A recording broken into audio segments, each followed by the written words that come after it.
విషయాన్ని ముందుగా పొందుపరిచి దాని ఆధారంగా వచ్చినటువంటి విషయాన్ని అమర్చే పద్ధతిని మనం ఏమంటాం అంటే లాజికల్ అప్రోచ్ అంటాం.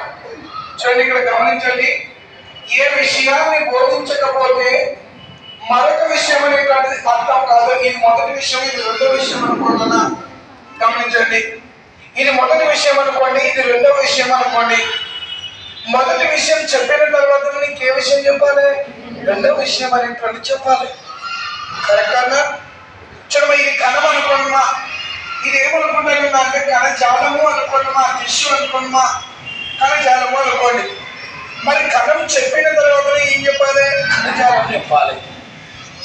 ఏ విషయాన్ని బోధించకపోతే, కణం గురించి చెప్పకపోతే మరొక విషయం అనేటువంటిది అర్థం కాదు.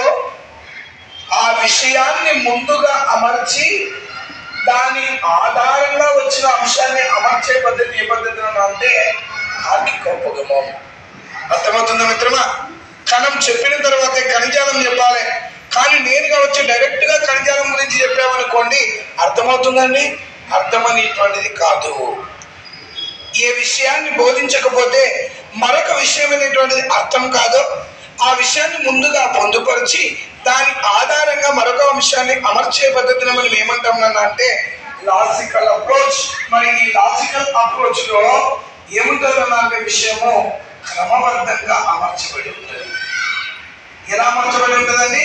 క్రమబద్ధంగా అమర్చబడి ఉంటుంది. ఆ క్రమబద్ధంగా తార్కిక క్రమంలో అమర్చేటువంటి పద్ధతిని మనం ఏమంటున్నాం అంటే లాజికల్ అప్రోచ్, తార్కిక ఉపగమం. మరి ఇలాంటి తార్కిక ఉపగమాలు ఎన్ని రకాలు? 4 రకాలు ఉంటాయి. ఎన్ని రకాలు ఉంటాయండి? 4 రకాలు ఉంటాయి. ఆ 4 రకాలు ఏది సార్ మనం పరిశీలిస్తే తార్కిక ఉపగమం అనేటువంటి క్లోజ్ అవుతుంది. ఏది సార్ ఆ తార్కిక ఉపగమం యొక్క 4 రకాలు ఏది సార్ అంటే, ఒకటి స్వరూప ఉపగమం. ఏదన్నా ఒకటి స్వరూప ఉపగమం అనేటువంటిది ఒకటి ఉంటుంది, స్వరూప ఉపగమం. రెండవది ఏముంటుంది అంటే క్రియాత్మక ఉపగమం అనేటువంటిది ఉంటుంది, క్రియాత్మక ఉపగమం అనేటువంటిది ఉంటుంది.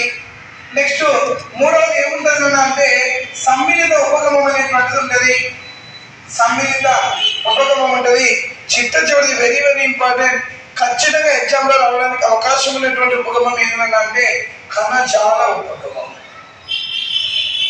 ఏ ఉపగమం అండి?